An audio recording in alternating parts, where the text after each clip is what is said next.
Hey everyone, I'm meteorologist Mark Collins, and today we're talking about the spring storm season has been very active, and now the same complex that got some severe storms over Texas is now sliding our way. This is the web story I posted on News4JAX that talks about this element that's going to be coming our way. So we'll discuss it here in detail.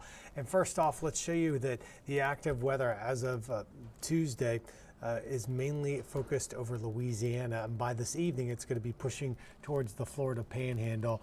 And here you can see how those red boxes indicate the tornado watch boxes, which have been shifted further towards the east. And so the areas in red highlight the most likely locations for seeing damaging weather. Now the good news for us here in North Florida and southern Georgia is that as this system progresses eastward, it will be weakening, but notice we're still in the yellow zone. So that means we could see some strong thunderstorms around 4 o'clock Wednesday through the early evening hours here in the Jacksonville area. And then on Thursday, we could have the potential for some very heavy rainfall. So all of the instability will decrease a bit. So we're just looking at general thunderstorms if we see them, but nothing that could be as severe as a line of high winds, possibly hail in the area within these thunderstorms on Wednesday. You can kind of make out this big carving trough digging down over Texas.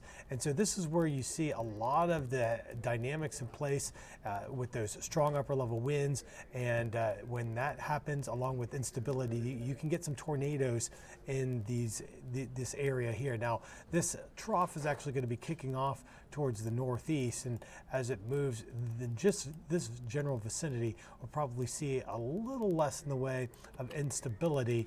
And here you can see how that plays out, because a lot of that instability weakens, and so the reds and yellows diminish by the time the rain comes into Jacksonville. So this is tomorrow morning, where places like Destin, Pensacola might see some severe weather, and notice by the time it gets to Tallahassee, it breaks down. We don't see any of that. Now, there is the potential for winds and hail. So here you can see that could be around Wednesday afternoon in the Lake City area up through Waycross. That's the better location for seeing that.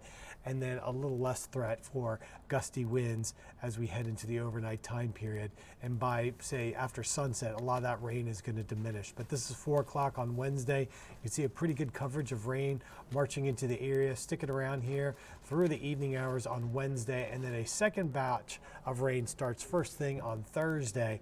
And Thursday could be almost like an all-day rain event. And some of it could be very heavy, adding up to perhaps 1 to 2 inches of rain when all this is finally over with by Friday morning. So there's the heavy rain that could be moving into the area. The good news is that we're looking at dry weather moving in on Friday, and it's going to stick around all weekend long. So to recap, Wednesday afternoon into the evening, we'll be watching for some stronger thunderstorms into the area.